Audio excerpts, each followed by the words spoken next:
Hola, buenas tardes, bienvenidos a una nueva emisión de Pueblo Unido en este ciclo de charlas políticas que venimos desarrollando dentro del canal para analizar la realidad global y nacional. Me encuentro, como usualmente ya lo saben, con mi amigo y compañero Bernardo Moya. Hola Bernardo, ¿cómo estás? Muringer. Muringer, sí, con acento en Muringer. ¿Sí? Exacto, con acento. Hola Facundo, ¿cómo andamos? Todo bien. Rosa Muñoz. Rosas Muñoz, así es. Bueno, el tema que nos convoca hoy, ¿Vos sos pariente de Juan Manuel de Rosa o no? Yo por las dudas digo que sí. Ah. No, porque el otro día, antes de ayer, me sale ahí en el celular ¿Facebook? el Facebook tuyo. Y salí con la barba y la campera guerrera esa que tenés. Sí. Y digo, el nuevo Che, dije yo. Ah, entendí. ¿Ah? Si el Che fuera peronista. Y Che era peronista. Che se juntó con Perón varias veces en España. Sí. Inclusive Perón le aconseja que no haga la última. Claro, que lo iban a matar. Y cosa que el viejo. Y también al otro, ¿cómo se llamaba? Al sindicalista, que era de Bandor, también sí. Le adelanta. Que la CIA lo tenía marcado porque lo vi traicionado. Hiciste algo que no. Claro, quiso arreglar con Dios y con el diablo. Claro. Entonces, en cambio, Che no era que lo había traicionado, sino que directamente era el enemigo de ellos. Y más en Bolivia. Bolivia era su colonia. Sí. Por eso, inclusive los pueblerinos de ahí de esa zona de Higuerilla, así se llamaba, ¿no? No han sido, pero sí han sido los otros que lo iban viendo pasar. Y es cuando tienen la última batalla, digamos, en el río. Bueno, hay algo para comentar en lo que respecta al Partido Comunista también, que eso, bueno, ya vamos a llegar a ese tema, pero justamente hoy, 16 de septiembre, se conmemora un nuevo aniversario de lo que fue el golpe de la mal llamada Revolución Libertadora, porque después la historia le dio el nombre de Revolución Fusiladora, justamente por la violencia. Más que eso. En el video que vamos a ver, marca bien, o sea que ¿quién hace la revolución, digamos, quién genera el golpe de Estado ese?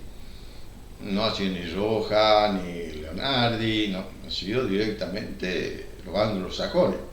Estados Unidos, que estaba en un barco estacionado cerca cerca de Montevideo, que estaban preparados para invadir, también con soldados ingleses. Claro. O sea, aquí no, más que una revolución fusiladora, ha sido una revolución entregadora por Cipayo argentino. Sí. Y la división estaba que la fuerza armada, dentro de la fuerza armada, tanto la aviación como los militares de tierra, digamos, el ejército, eran pro-yanqui y siguen siendo pro-yanqui. Y la armada siempre ha sido pro-inglesa. Claro. Y es una mala noticia también para todos. Toda la región. Para todos los argentinos. Milei hizo la presentación formal ya, Mondino, la canciller, para que sea aceptado como adherente la Argentina en la OTAN. Y facilita a la Patagonia para hacer el resguardo de la OTAN. Y hoy también el embajador en Israel está trabajando, él trabaja en Jerusalén, no está trabajando en Tel Aviv. O sea, si no se hizo traslado a la embajada en forma formal, pero sí le ejercen la embajada desde Jerusalén. Porque el que está ahí es un rabino de Buenos Aires, que es un amigo de él, y él que le hizo el contacto con los demás, eso de los Tulabis, ¿cómo se llaman esos que están en Nueva York, que fue la secta esa. La secta. Sí. ¿Estamos? Bueno. O sea que estamos lo mismo. Ahora, nosotros estamos pasando los momentos más difíciles como humanidad de la Tercera Guerra Mundial. ¿Y qué vamos a hacer? Pregunto. ¿Y qué ganamos nosotros con participar en esa guerra? Claro, nada. ¿Qué tenemos que ver? Al contrario, más nos han ayudado los rusos a nosotros que los yanquis. Los yanquis nos han saqueado totalmente. O sea, nuestro enemigo son los anglosajones sionistas. Punto. Y eso está o sea, el poder anglosajón sionista está instaurado en la Casa Blanca desde el día que asumió Biden. O sea, nosotros estamos en esa. Totalmente ellos están desesperados porque por la situación que se está viviendo. Hay detrás de la razón hay un video, creo que se lo emitió hace poco nomás, donde es un analista español, bueno, o sea, de alto, o sea, muy reconocido mundialmente, donde habla de todo eso. Y nosotros, mirá lo que están diciendo hoy día, y es escalofriante. Bueno, empecemos. Bueno, tenemos para compartir un video de Rensis, donde hace una editorial sobre esta fecha que lo vamos a ir comentando en la medida en que se desarrolle. Así que ahí lo compartimos. Pasaron nada más que 69 años. Y un día como hoy, el objetivo de una banda de forajidos llevados por la locura de no tener votos y buscar las botas, lograron el objetivo. Se levantaban en Córdoba con un militar, Videla Balaguer, que se ponía al frente y se ponía en marcha para precipitar la salida del gobierno del presidente constitucional Juan Domingo Perón. Ya habían intentado otros golpes de Estado, incluso habían asesinado a un cabo en Campo de Mayo en un intento previo donde se pensaba matar a Perón y a Evita. Porque no tenían los votos, buscaron siempre las botas. Y finalmente, el 16 de septiembre, un día como hoy, de 1955, la máquina del terror se puso en marcha y los que no tenían los votos, a través de las botas y escondiéndose detrás de ellos, se sublevaron y desde una radio clandestina llamada La Voz de la Libertad, transmitían desde Córdoba todas las incidencias de la sublevación cívico-militar contra el gobierno de Perón. 3 días después, y bajo un clima de lluvia y tormenta, Perón prefería abandonar el gobierno para evitar la muerte de una gran cantidad de argentinos que hubiera ocurrido si se resistía. Por entonces, el general Ernesto Fatigati, fiel a Perón y al gobierno constitucional, tenía rodeado Córdoba. Estaba en condiciones de voltear a Videla Balaguer y a su banda de forajidos.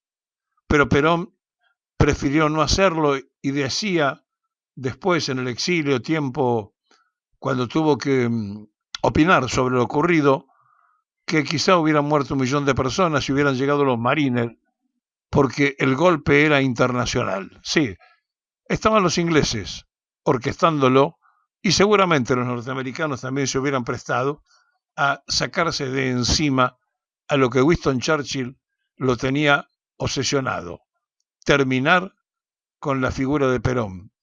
La Argentina no podrá ser más lo que era mientras esté Perón, decía, y claro que no era más factoría de ellos, sino que era un proyecto de potencia universal.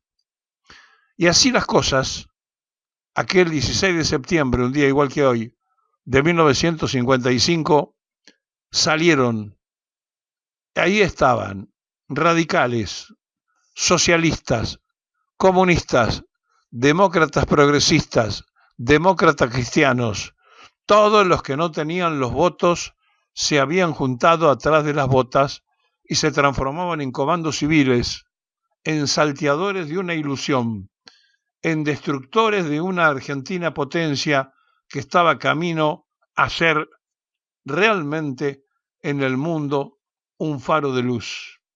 Había que voltearlo a pedido de Churchill y así lo hicieron. Primero, el 16 de junio, cuando masacraron en un bombardeo en Plaza de Mayo al pueblo argentino, tirando bombas a un pueblo absolutamente indefenso e inesperado. Mataron a los civiles por doquier, calcinaron un micro lleno de estudiantes en plena Plaza de Mayo e hicieron todo lo que era imaginable hacer desde un concepto de asesinos. 3 meses después, cuando se lanzaron desde Córdoba en procura de una sublevación nacional y de una guerra civil, Perón sabía que habían bombardeado y habían hecho el crimen y que no tenían miramientos ni que iban a parar. Y entonces prefirió renunciar, irse, abandonar el país para evitar la guerra civil. Tiempo después, en el exilio, el mismo Perón decía que si él supiera lo que iba a pasar, como lo sé hoy, lo que hicieron, seguramente, si hubiera sabido aquello, no hubiera actuado de otra manera. Bueno, lo cierto es que allí terminó la esperanza de un pueblo de ser potencia, la felicidad de los ingleses, el festejo de Winston Churchill, porque un gobierno títere otra vez iba a estar a su servicio. Y aquel golpe, con otro radical, Raúl Prebisch, nos llevó de la mano al Fondo Monetario Internacional. Hicieron socios del Fondo de la Argentina, cosa que Perón se había negado absolutamente desde siempre.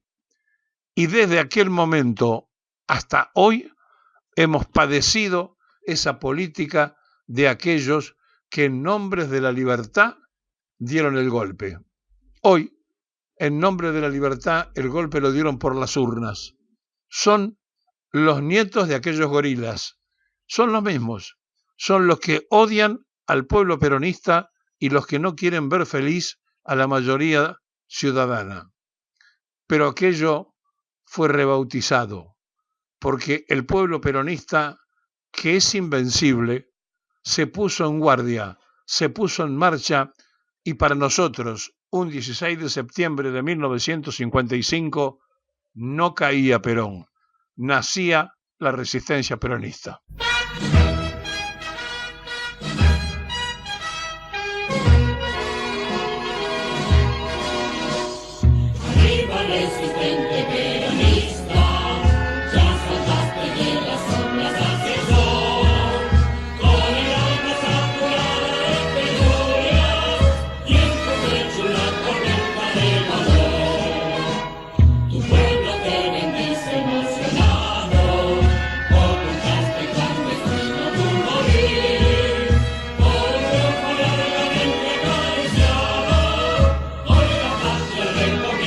Existir.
Día de la Resistencia Peronista, 16 de septiembre de 1955, 16 de septiembre permanente y eterno.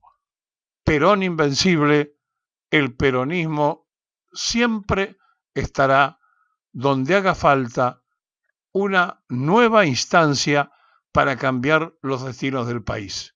No pudieron, ni con el 41-61, no pudieron, ni con los allanamientos, ni tomando por asalto las casas de los peronistas.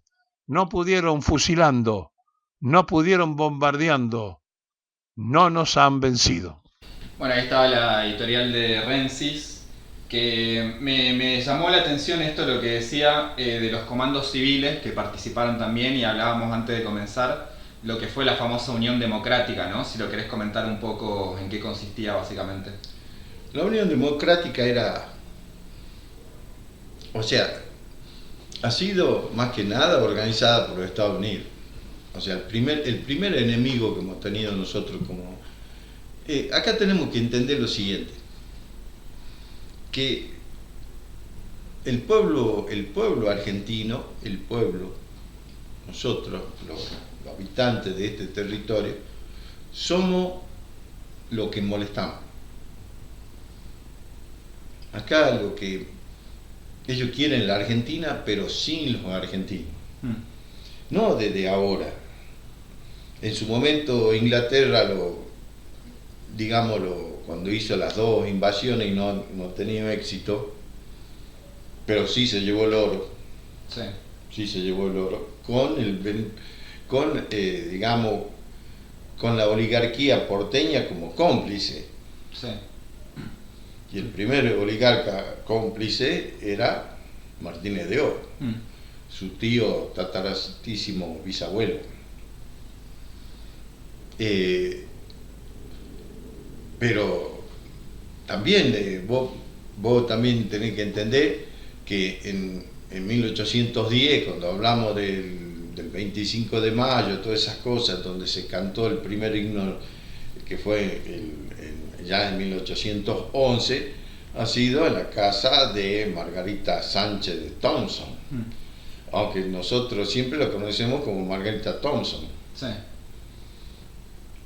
Y ya en la época cuando se produjo la invasión, la segunda más que nada, han quedado un montón de presos oficiales. Habíamos, tal es así que le quitamos la bandera. Hay una bandera que está en resguardo, o sea, en la cual denota esa bandera que nosotros hemos vencido en la segunda invasión. No es que ellos han venido y han hecho la magia y se han ido. No, lo hemos vencido. Y ella, por eso se enfrenta, porque el padre quería que se case con otro oligarca español, criollo español, y digamos, el padre no autorizaba el casamiento con el Thompson, que era un oficial. Y ella recurre al virrey como para que la autorice a casar. Y tal ha sido tanta la influencia de la oligarquía, porque no de esa manera también muchas hijas de los oligarcas de ahí pretendían casarse con varios que estaban presos ahí adentro. Claro.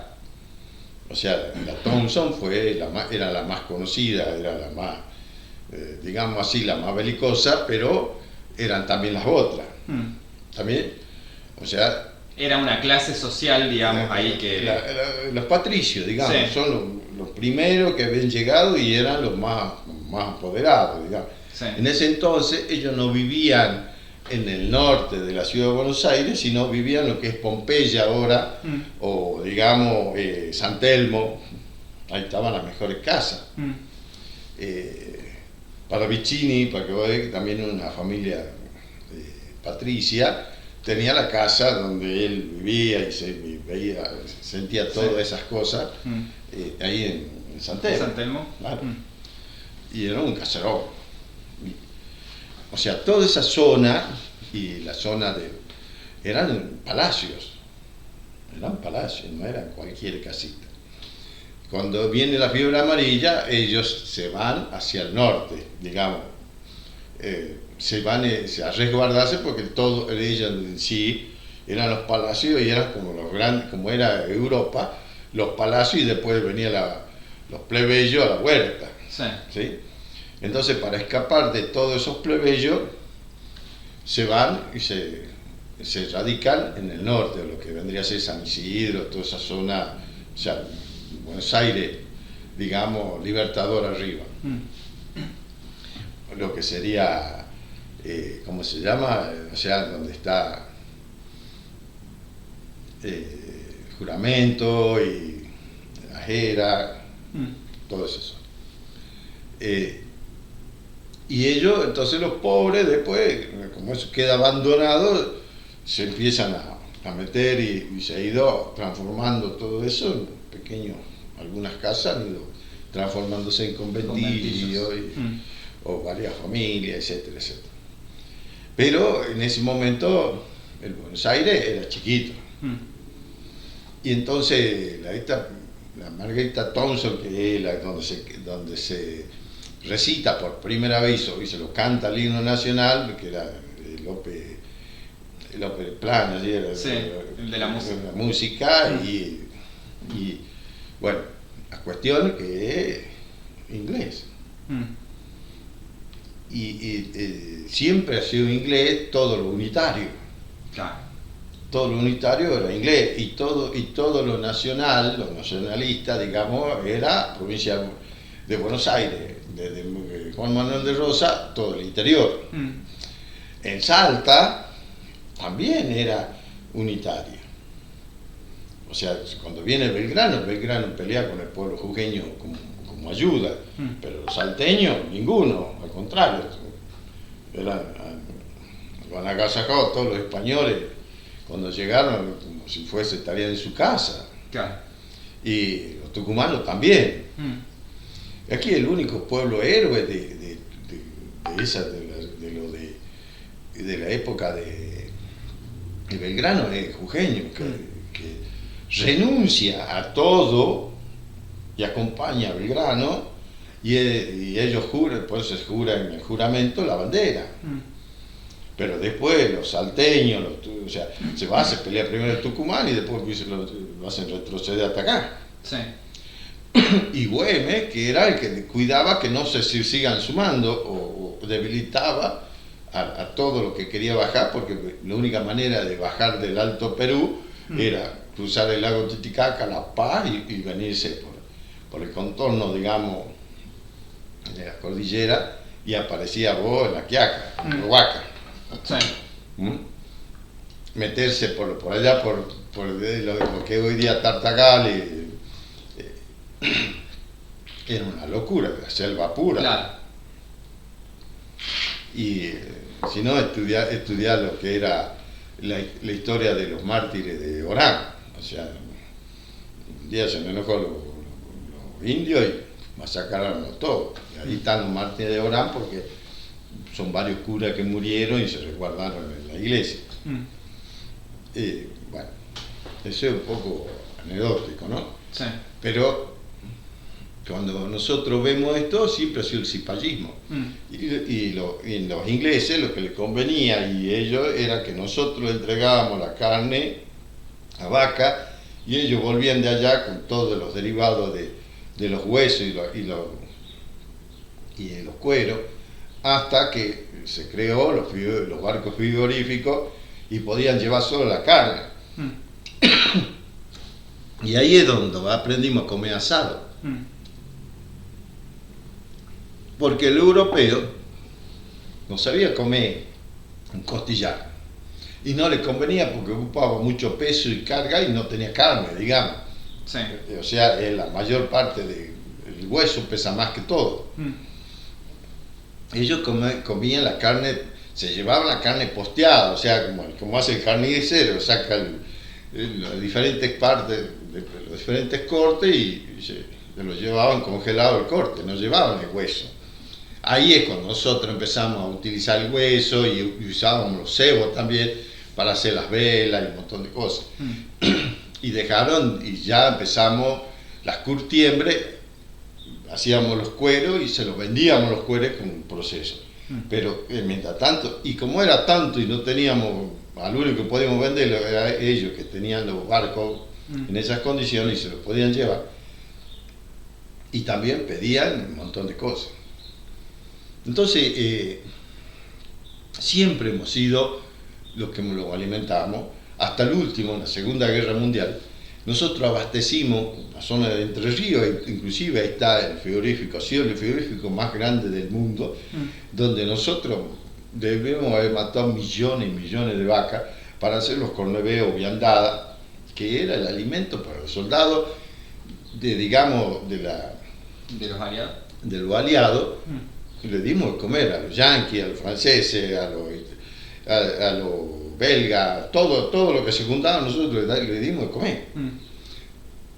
Y por eso también cuando Perón negocia los ferrocarriles, dice, la deuda que nosotros te hemos alimentado no era solo la viandada, era el trigo, era la harina, era la cebada, era la avena, era un montón de cosas que nosotros estábamos alimentados y Europa estaba devastada. Claro. Y entonces ahí tenemos que entender que también nosotros hemos sido saqueados.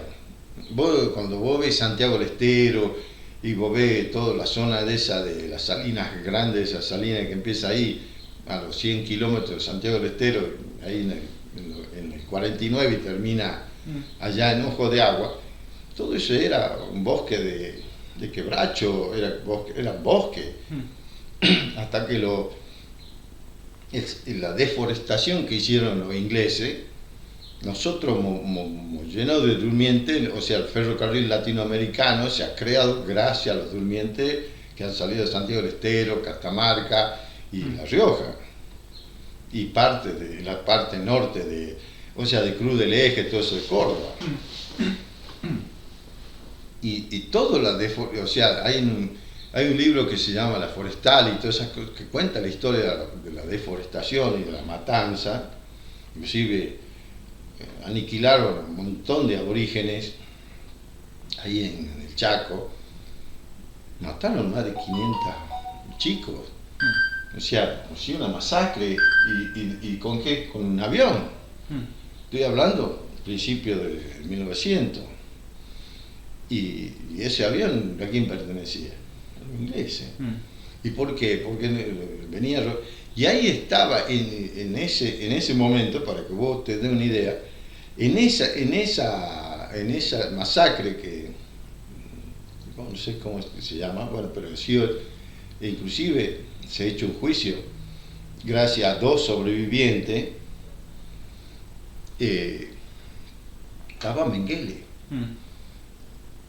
O sea, Mengele, pero sirviendo también a familias alemanas, pero inglesas, y también familias inglesas, eran los que...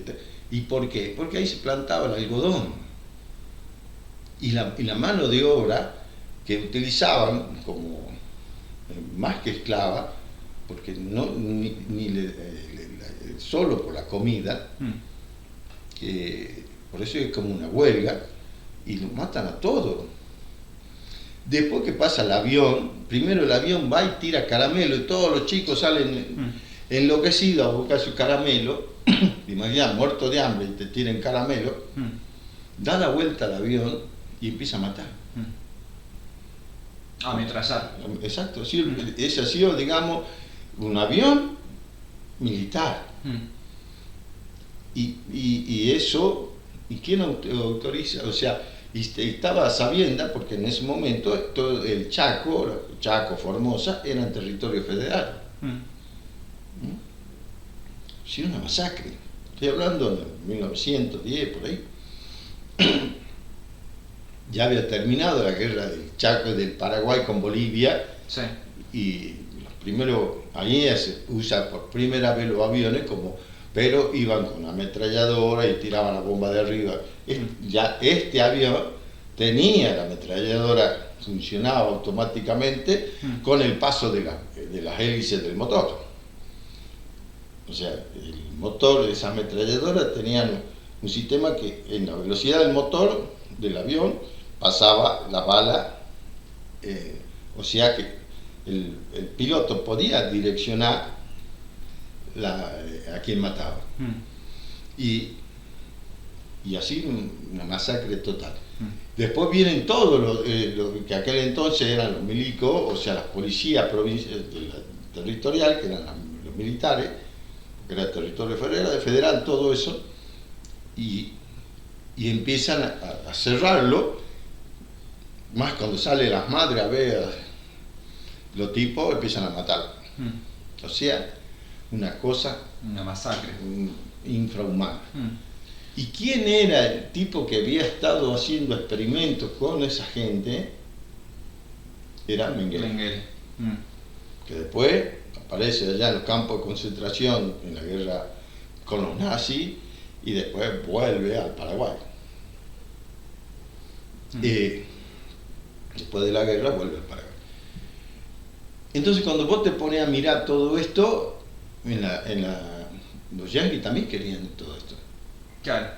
Ahí justamente, bueno, hiciste una buena descripción de lo que fue la Argentina pre-peronista, digamos, ¿no? O sea, con este estado de prácticamente esclavitud y Mira, la Argentina pre-peronista, el pelotudo este dice que éramos, nosotros vivíamos, bueno, la Cristina lo dijo bien claro, pero yo que he nacido en un ingenio, digamos, el mejorcito de todos los ingenios, que ha sido el Ledesma en cuanto a la gente que era, o sea, vivía en el pueblo de Ledesma. Después lo que vivían en los lotes era infrahumano.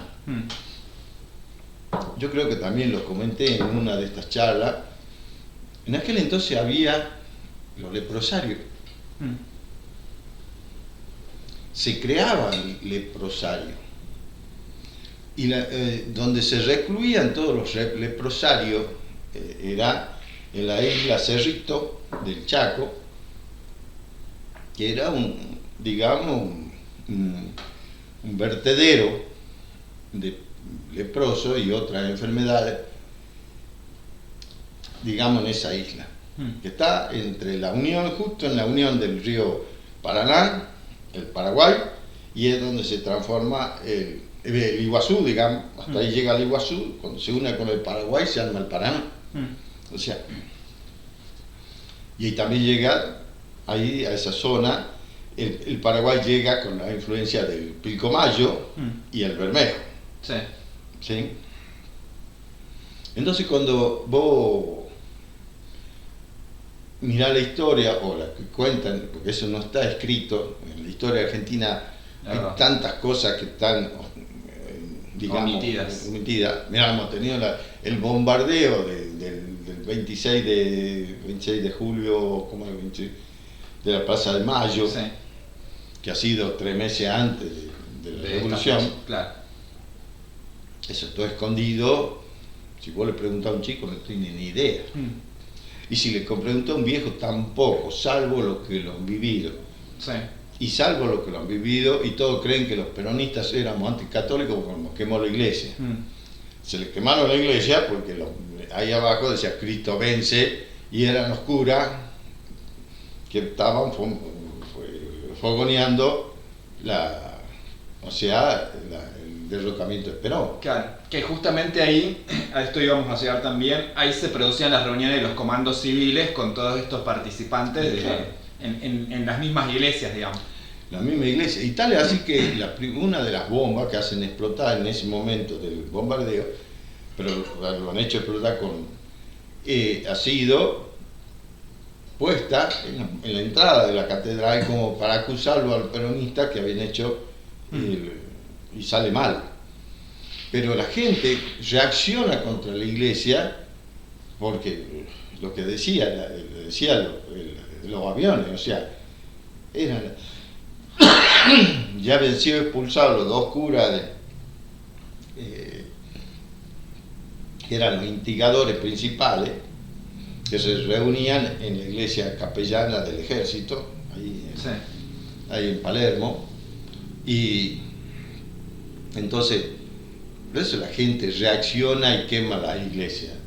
pero no era contra la iglesia, era contra la oligarquía y la jerarquía eclesiástica. Eclesiástica, sí. Entonces, eso hay que entenderlo.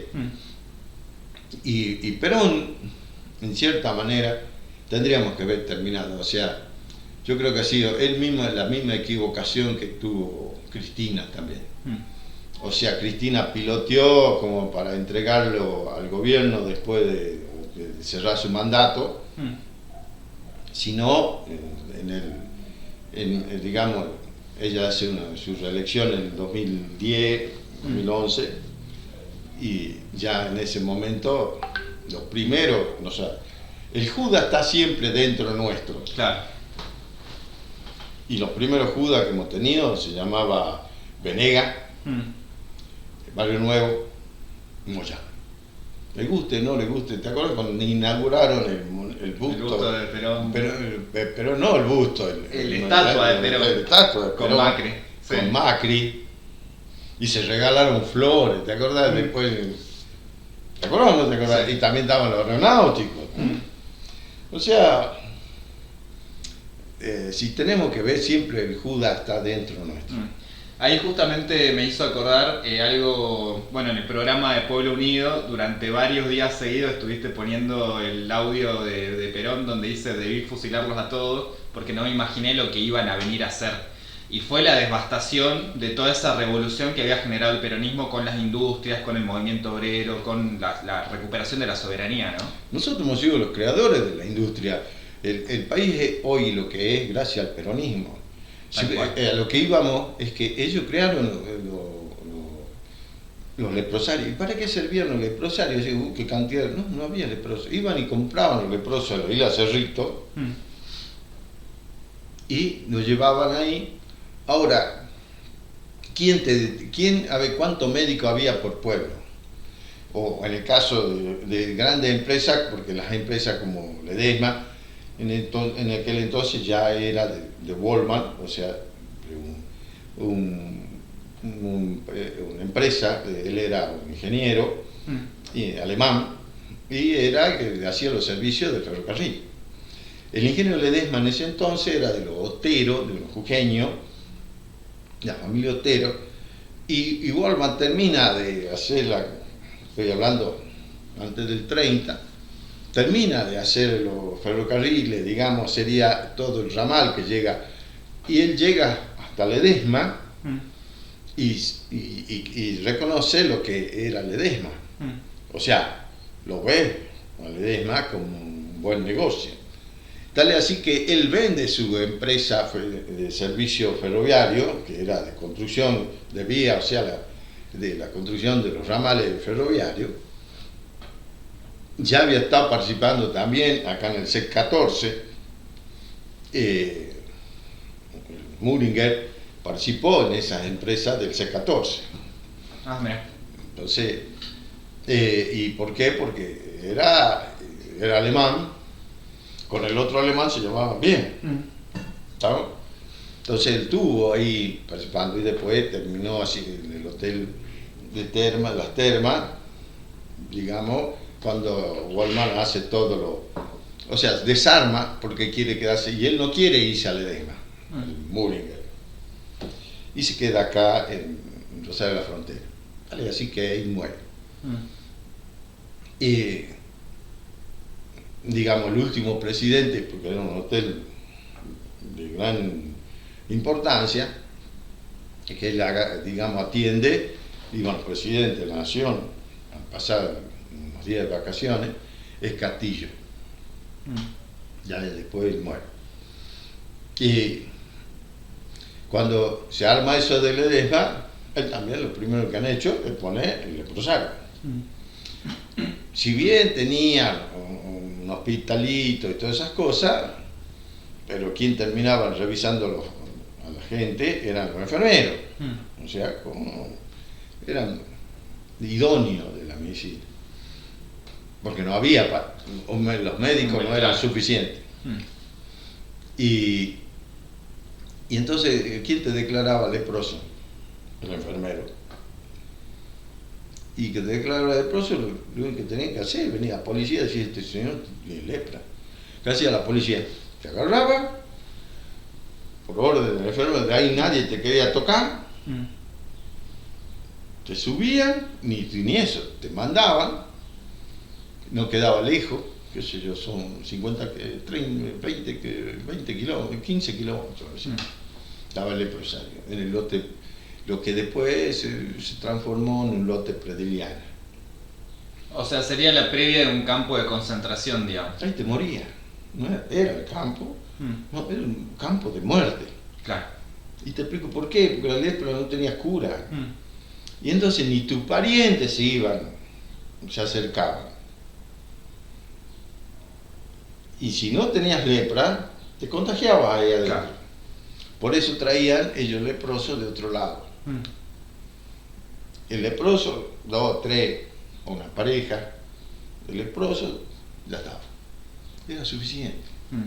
Y eso no solo lo hacía, ¿por qué lo hace este hombre? Porque los ingleses estaban al lado, en Calilegua, en inglés, por eso si vos ves Calilegua es como la isla Malvina, o sea, así la foto de la época de la guerra, Calilegua y la isla Malvina era la misma cosa.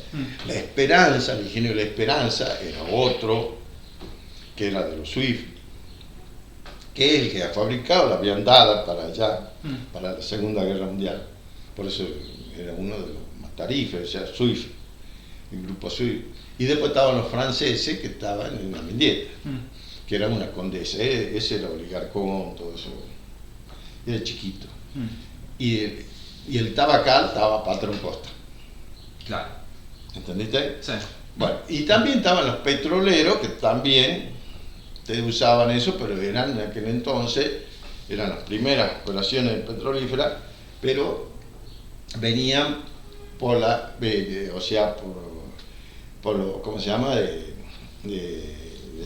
Chanquiete, Rockefeller, de la Standard Oil, Standard Oil, que estaba en Bolivia, por eso sí la guerra con el Paraguay. O sea, entonces todo esto ha sido siempre saqueado por la Argentina.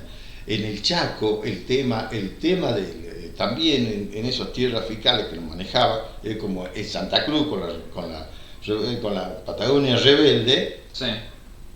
era tierra fiscal, o sea, no eran provincias, eran territorios fiscales, o sea, territorio federal. Del Estado Nacional. Que tenía digamos así, como una gobernación. Pero Santa Cruz, Chubut, lo último así que no estaba, La Pampa también era un estado federal. Pero Buenos Aires era la más organizadita y después Neuquén más o menos. Pero después Río Negro también. Pero todo así, la Patagonia y acá en el norte, el Chaco, Formosa, era territorio. ¿Y qué era lo principal de ahí? Era el algodón y lo forestal. Por eso en el norte de Santa Fe, Reconquista, toda esa zona son de las forestales. Eran matanzas, o hacían, eran más despiadados, o sea, no era que ellos se transformaban en mejores o peores, no, ahí era matanza directamente. Y acá en el norte, si resguardaba, yo te digo, en 1970, o sea, antes que gane Perón en el 73, vos ibas a las minas de Jujuy, Minas Pirquita o Mina Aguilar, había un pabellón que era todo cubierto de alambrado. Las mujeres, y vos entrabas, digamos, era lo más parecido al Edén, o sea, en el pueblo vivía todo el personal fuera de convenio. ¿Qué significa eso? Que eran los mayores. Y eso nada que ver con los trabajadores. Estaban en toda parte de la empresa, o sea, en la producción, en el campo, en la fábrica, en la administración, pero eran algunos de cada departamento, de cada área, eran algunos, no eran todos, entonces ellos eran los privilegiados. Y eso, si iban al pueblo, al Libertador, que el nombre que tiene ahora, en aquel momento se llamaba Pueblo Nuevo, y eran los que mandaban. No se te vaya a ocurrir no saludarlo. No, estoy hablando 1970, no estoy hablando hace 100 años ni nada. No. Claro. ni en la colonia, no, 1970. Tal es así que vos llegabas a un restaurante y no es de la organización Ledesma, nada. Vos entrabas al restaurante y vos tenías tu mesa elegida y vos estabas sentado ahí con tu familia, venía el mozo y decía, discúlpeme señor, pero se tiene que ir. Pero estamos comiendo, no. Se levantaba, bien. Corta, ¿eh? Sí. ¿Para qué? Para que el otro venga y se siente. Esa era su mesa. Y no te estoy hablando dentro del Ledesma. En los pueblos de San Pedro, en Libertador, en San Salvador de Jujuy. Los canas, vos llegabas a los controles y los canas tenían que cuadrar. No se te vaya a ocurrir pedir documentos, ¿no? Estás ido, ¿eh? O sea, el poder que tenían esa gente se trasladaba en toda la provincia. Y vos llegabas a Mina Pirquita y había un corredor que tendría el largo de una cuadra, que era todo alambrado y arriba también, y con unos faros, unos reflectores que te daban cuando iban a la cara y cuando volvían. En esos lugares arriba había un caño. Entonces todas las mujeres que iban a trabajar en las casas de los privilegiados, se tenían que desnudar, dejaban toda su ropa ahí, igual que los closets que tenés vos en la fábrica, entonces cada una dejaba todo. Y cruzas desnuda, y por arriba te tiraban agua fría. ¿Entendiste? Sí. 100 metros. ¿No? Llegaba allá, te tenía que secar, vos tenías que tener en ese closet también te dejaban una toalla, o trapo, lo que sea, te secaba y te tenías que disfrazar de cama, o de lo que te correspondía. ¿Estamos? Sí. Y ahí decía tu nombre, probadito, y a qué casa pertenecía.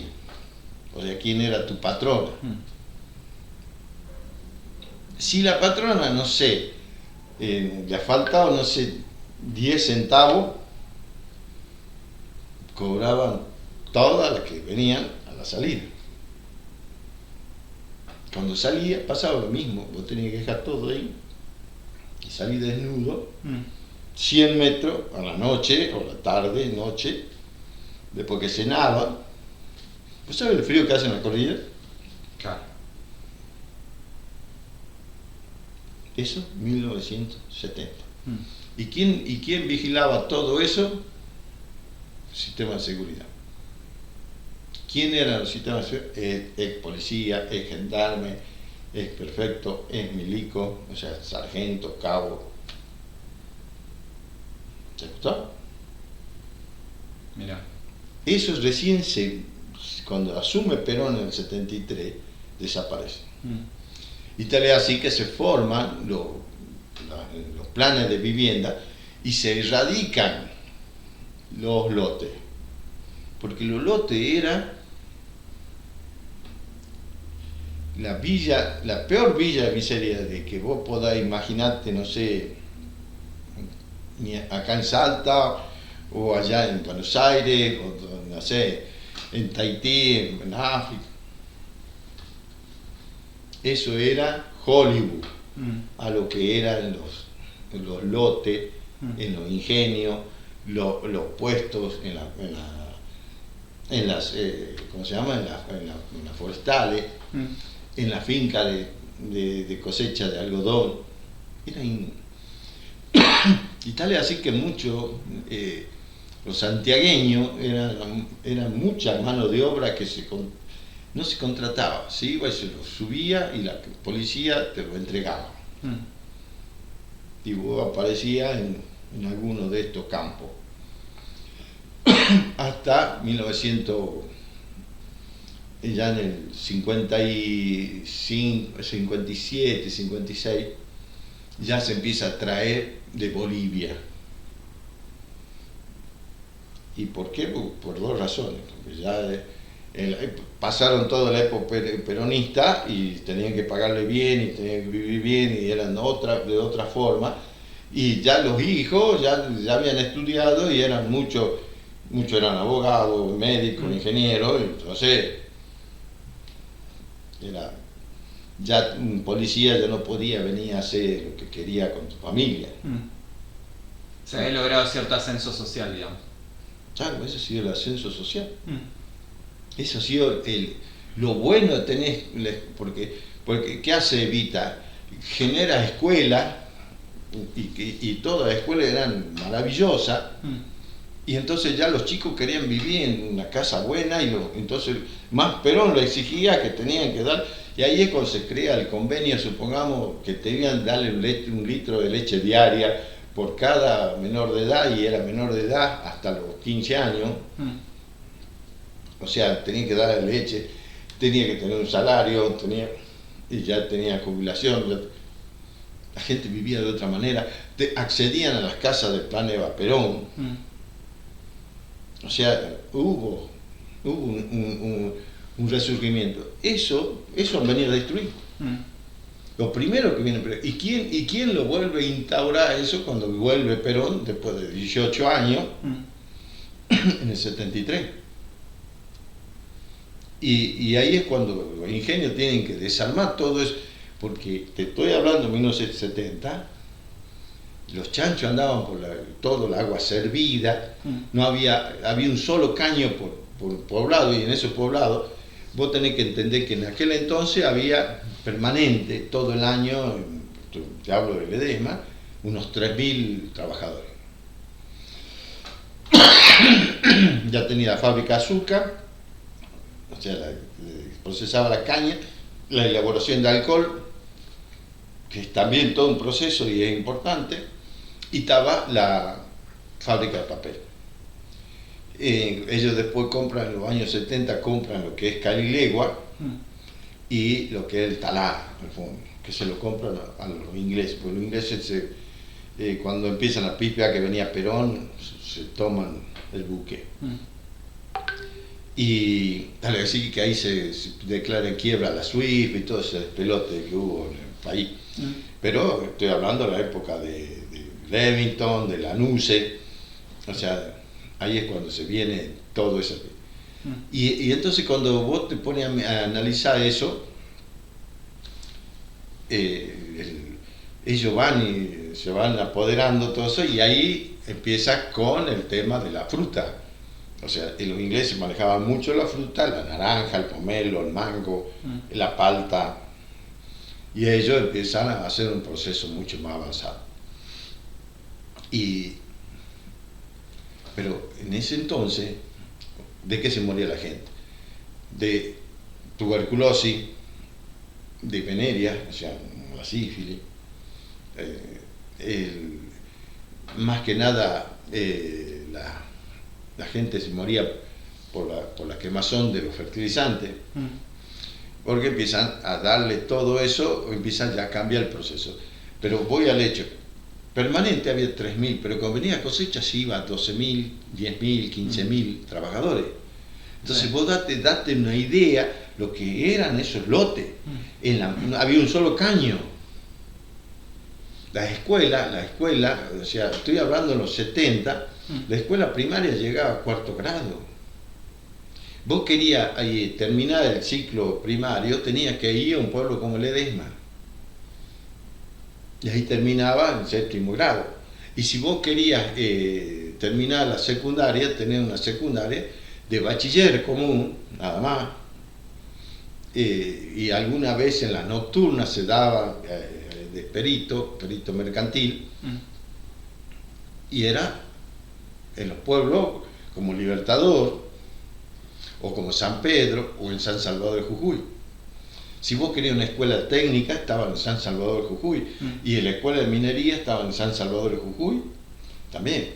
Y tenían San Salvador de Jujuy, estaba la escuela de minería, que estaba enganchada con la de Maimará. O sea, tenía el ciclo superior, después de cuarto, quinto y sexto, lo tenían en Maimará. ¿Para qué? Para que lo habían trasladado ahí para que ya vayan practicando en las mineras. Y entonces no había, o sea, vos terminás la secundaria, tenés que terminar la primaria. Caso mío, yo tuve que ir a una pensión para terminar quinto, sexto y séptimo. O sea, yo en cuarto, porque entonces antes era primero inferior, primero superior, segundo grado, tercer grado. El cuarto, que sería después el quinto, ya lo tenías que hacer en una escuela que era una sola por pueblo. ¿Estamos? Y pueblo importante. O sea, y eso lo tenía en Ledesma, y un secundario que era una cosa. El secundario de Libertador era un hospital que quedó a medio hacer en la época de Perón, y eso lo han hecho escuela normal, bachiller, y tenía 5 años. Y después te recibía como bachiller, y sí tenía que hacer unos cursos adicionales, o sea, de práctica, un año más, y podía ejercer la docencia. Pero profesorado, todas esas cosas, tenía que ir a San Salvador de Jujuy. Y para el San Salvador de Jujuy tenía que tener algo donde vivir. ¿Y cuántos años tenía yo cuando llego a San Salvador de Jujuy? 12. ¿Estamos? Y cuando... ¿Qué te estoy mostrando? ¿Cómo va a concluir? Bueno, ¿sabes qué? Justamente... Eso es para que vos veas la destrucción, hemos vuelto a retroceder atrás. Y es lo mismo que está pasando hoy. Es lo mismo. Entonces, ellos vienen por nuestros recursos. Sí. No les interesa a nosotros. Lo que más les molestaba a Churchill y a los yanquis es que nosotros pensamos. Ahora el problema que tenemos hoy es que los pendejos no piensan y los viejos se han olvidado. Porque este llega, ahora no ha llegado porque los viejos lo han traicionado, le han escupido a la mano que le doy de comer. Tal cual. Y los pendejos creían que Sí. Bueno, sabes que justamente pensando en esto, me acuerdo de una frase, no sé qué militar lo había dicho, que dijo: la revolución fusiladora se hizo para que el hijo del barrendero muera barrendero. Y eso es lo que estamos viendo ahora, justamente también con este cambio en nombre de la libertad que nos propone Milei. Es exactamente lo mismo, o sea, se vuelve a repetir la historia. Pero esto es una masacre planificada. Porque aquí, a ver, decimos, le paga menos en la jubilación. Un viejo que tenga cualquier síntoma, lo más difícil ya cuando vos sos viejo es asumir el riesgo y ver que te has hecho toda tu vida al pedo. Eso es lo que te deprime. Sí. ¿Y cómo te das cuenta que has hecho la vida al pedo si no tenés para comprar 1 kilo de carne? Estás enfermo, te duele todo lo que sea, no podés comprar los remedios. Más frustrante que eso. Y si no tenés para el colectivo, o si tenés, por más que lo tenga el colectivo gratis, ¿a qué va a ir al centro? Claro.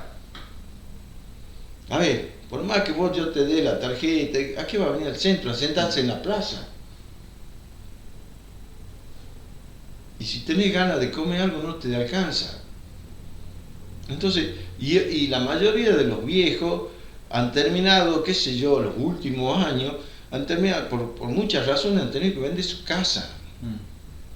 Porque los hijos han pasado un mal momento, o porque ellos mismos le han pifiado en algo, y están sin casa y tienen que pagar un alquiler.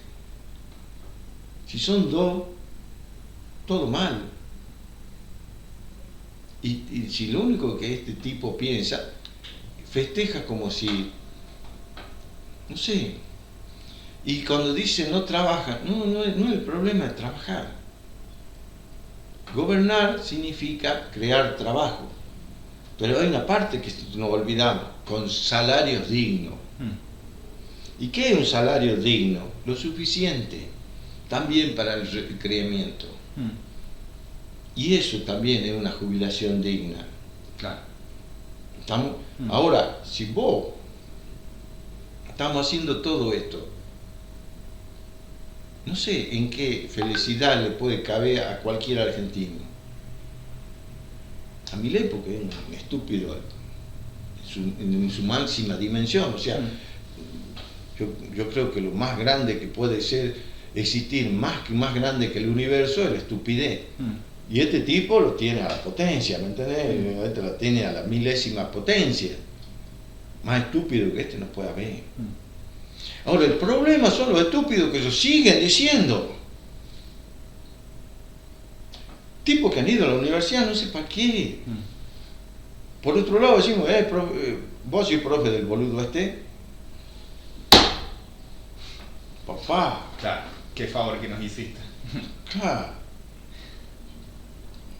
No sé si... Sí. O sea, un tipo que miente en los números, no sé, 170.000 millones de dólares, no vamos... O es estúpido, o es un hijo de puta que cree que nosotros somos estúpidos. Por lo menos a mí, ¿no? O sea, a ver, ¿para qué me voy a sentar a escuchar las pelotudes que ha dicho?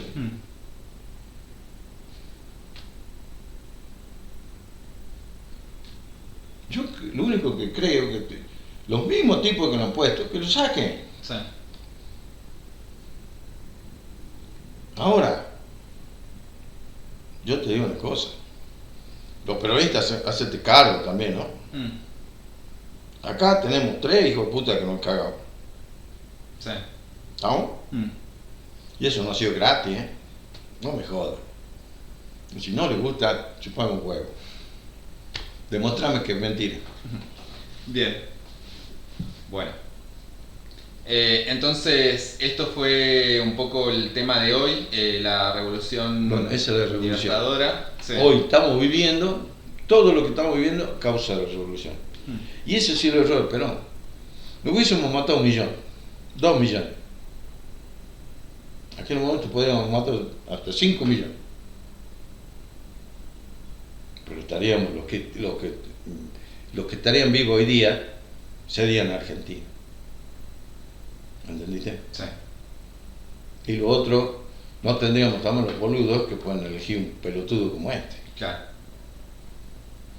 Entonces también nos lleva a pensar, yo creo que Grabois tiene razón, hay que hacer una depuración. Una purga. Una purga. Y no hago la salvedad de Grabois, Bueno. porque ellos están haciendo la purga con nosotros. Sí, totalmente. Y no hay salvedad. Si no, mirá la cantidad de muertos. Mostremos, a ver, digamos, cómo ha incrementado el índice de muertos mes a mes. A ver, explícame, ¿por qué tanta preocupación hasta en el Congreso por el tema del suicidio? El diario El Día de La Plata,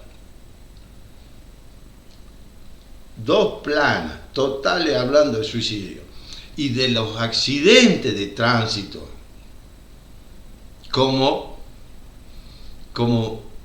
también vinculándolo al suicidio. El otro día hacían en el Congreso de la Nación, o sea, una jornada de salvemos, o sea, Sí. Tomemos conciencia del suicidio. ¿Y quién se suicida? Ahí está, en la Nación habla. La mayoría, el 60% son jóvenes, entre 15, inclusive baja la edad, de 12 a 30. Y después, en el número más o menos, la importancia del suicidio de viejo. y más de hombres que de mujeres. Está en el diario el día de La Plata, de Buenos Aires, la provincia de Buenos Aires.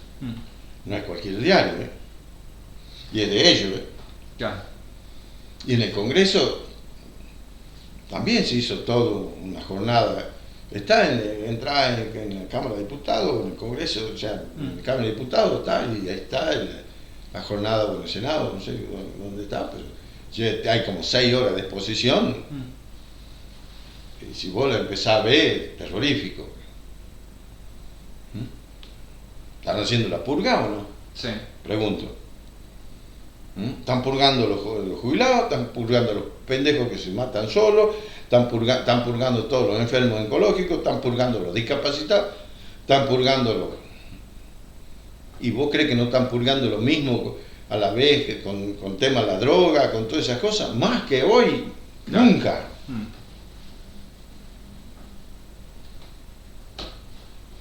Claro, un chico de embarcación, un chico de Orán, un chico... ¿Qué salida más tiene la droga? ¿Y cuánto va a durar? No solo porque la consume, sino porque de última tiene que laburar para los narcos. ¿Y cómo termina? Tiró en un río. No joda. No tomamos conciencia. Eso es la revolución. Eso es la fusiladora. El endeudamiento que tenemos, eso es la fusiladora, porque ahí es cuando se enganchan con el Fondo Monetario Internacional. Perón no lo quería. Claro. Bueno, concluí. Bueno, ese fue un poco el repaso de lo que hicimos sobre esta fecha que todavía tiene sus implicancias y sus consecuencias, como decíamos recién. Así que no es nada nuevo lo que nos está pasando, y por eso también es importante poder hacer memoria sobre estos hechos para no volver a repetir, ¿no? Entonces, bueno, de esta manera concluimos con el programa de hoy. Invitamos justamente a que compartan, comenten, me gusten el contenido del canal, y nos estaremos encontrando en una próxima emisión. Que Dios los bendiga. Chao. Hasta la próxima.